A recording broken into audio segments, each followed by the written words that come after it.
Assalamualaikum warahmatullahi wabarakatuh.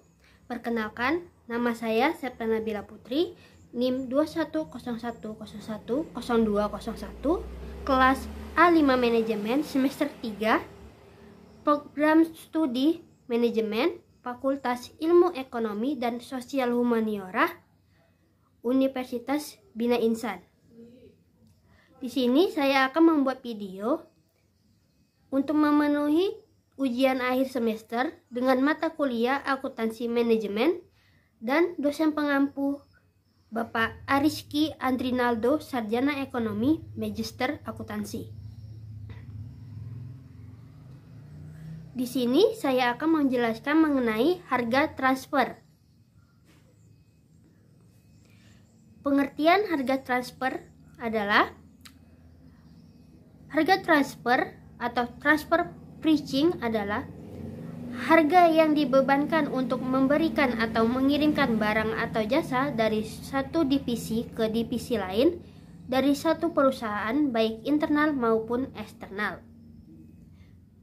Harga transfer biasanya akan digunakan untuk kepentingan penilaian kemampuan menghasilkan laba divisi.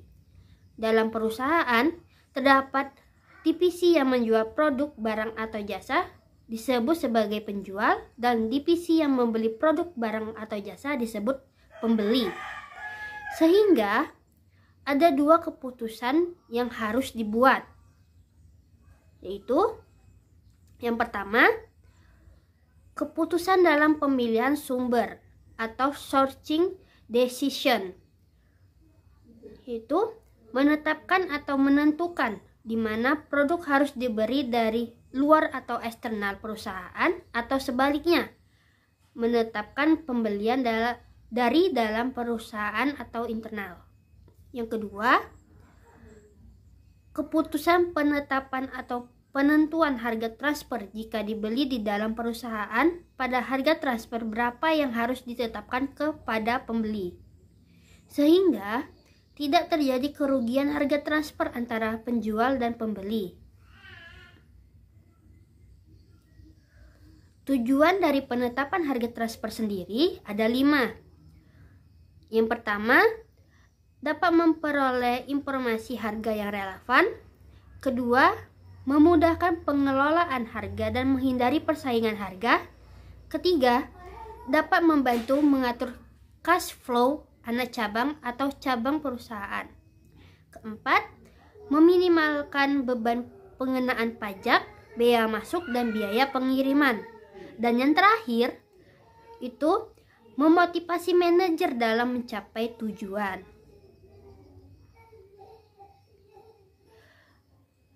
Penentuan harga transfer. Dalam harga transfer terdapat alur yang dapat menjadi penentuan harga transfer. Yang pertama, dasar penentuan harga transfer itu dibagi menjadi 2, yaitu biaya dan harga transfer. Nah, di bagian biaya juga dibagi menjadi 2, yaitu biaya sesungguhnya dan biaya standar. Dari kedua biaya tersebut dibagi lagi menjadi 3, yaitu full costing, variable costing, dan activity based costing.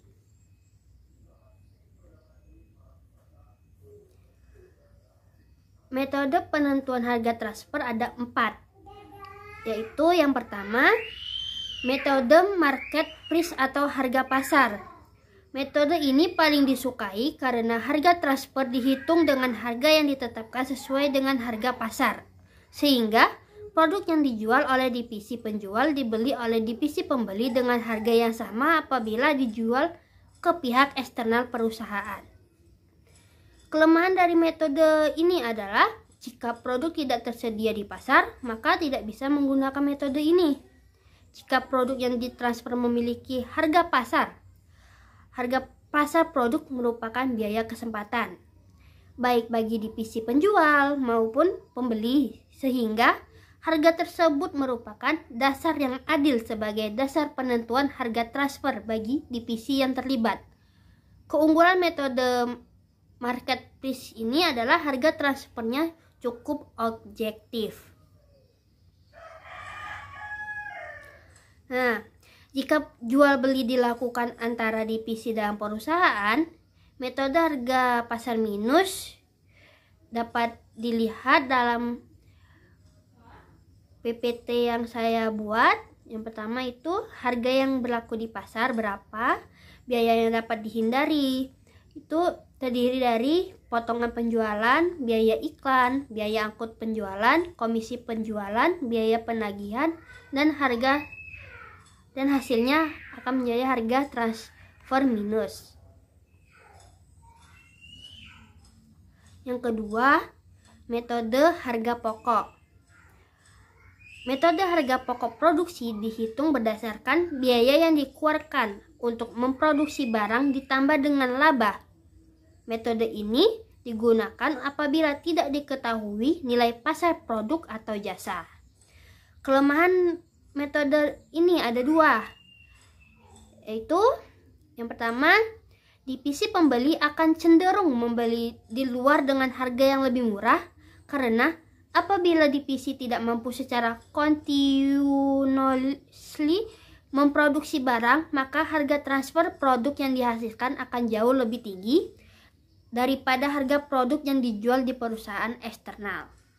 Yang kedua, penentuan harga transfer ini susah untuk mengubah harga yang bertujuan kompetitif atau strategik. Metode harga pokok ini memperhitungkan harga transfer berdasarkan komponen biaya bahan baku, biaya bahan tenaga kerja langsung, dan biaya overhead pabrik baik yang bersifat tetap maupun variabel. Terdapat dua metode perhitungan harga pokok, yaitu full costing dan variable costing. Perbedaan pokok di antara kedua metode ini dapat dilihat pada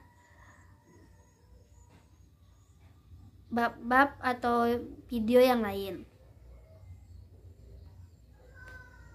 Ketiga, metode negosiasi. Metode negosiasi adalah penetapan harga transfer berdasarkan negosiasi atau kesepakatan antara kedua pusat pertanggungjawaban.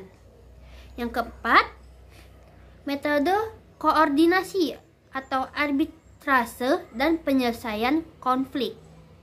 Metode ini digunakan apabila tidak ditemukan kesepakatan dari negosiasi yang dilakukan sebelumnya dalam penentuan harga transfer yang menyerahkan dan mempercayakan penentuan harga transfer secara tertulis kepada pihak arbitrator. Nah, di sini ada studi kasusnya. Studi kasusnya itu PTX memiliki dua divisi yang dibentuk sebagai pusat laba, divisi A dan divisi B. Divisi A menghasilkan suku cabang Q yang dijual ke pasar luar sebanyak 10% dan sisanya ditransfer ke divisi B. Manajer divisi A dan B sedang mempertimbangkan penentuan harga transfer suku cadang Q untuk tahun anggaran yang akan datang. Perusahaan menggunakan pendekatan full costing dalam penentuan biaya penuh. Menurut anggaran, divisi A merencanakan akan beroperasi pada kapasitas normal 10.000 unit dengan taksiran biaya penuh sebagai berikut. Biaya produksi sebesar 200 juta, biaya pemasaran biaya sebesar 50 juta, administrasi dan umum 20 juta, dan total biaya penuhnya sebesar 270 juta. Total aktiva yang diperkirakan pada awal tahun anggaran adalah sebesar 1 miliar, dan laba yang diharapkan yang dinyatakan dalam tarif kembalian investasi atau rate of return on investment adalah 20%. Maka diminta tentukan harga transfer per unit suku cabang Q dengan pendekatan full costing. Cara penyelesaiannya yang pertama melalui perhitungan total biaya penuh divisi A sebesar 270 juta, laba yang diharapkan divisi A yaitu 20% dikali 1 miliar dan dapatlah 200 juta. jumlah harga transfernya sebanyak 470 juta. Jumlah unit yang diproduksi sebesar 10 unit. Dan untuk harga transfer per unitnya itu dihitung dengan cara jumlah harga transfernya dibagi dengan jumlah unit yang diproduksi. Jadi 470 juta dibagi dengan 10.000 akan mendapatkan harga transfer per unit sebesar 47.000. Atau dapat menggunakan perhitungan markup. Itu caranya, biaya pemasaran sebesar 20 juta, biaya administrasi dan umum 50 juta, laba yang diharapkan 200 juta, ditambah dan dapatlah jumlah markupnya sebesar 270 juta. Biaya produksi sebesar 200 juta dan persen markupnya itu dicari dengan cara markup dibagi biaya produksi dan dapatlah 135%. Terus harga transfer itu dari biaya produksi ditambah markupnya. Jadi 200 juta ditambah 135% dikali 200 juta dan dapatlah hasilnya 470 juta. Nah, terus jumlah produksinya kan 10.000 unit. Jadi hasil harga transfer itu dibagi dengan jumlah produksi. Jadi 470 juta dibagi 10.000 akan mendapatkan harga per unitnya 47.000. Jadi harga transfer per unit suku cadangki kita mendapatkan sebesar 47.000. Sekian yang dapat saya jelaskan dalam video kali ini. Untuk salah-salah katanya saya mohon maaf, dan kepada Allah saya mohon ampun. Wabillahi taufiq wal hidayah. Wassalamualaikum warahmatullahi wabarakatuh.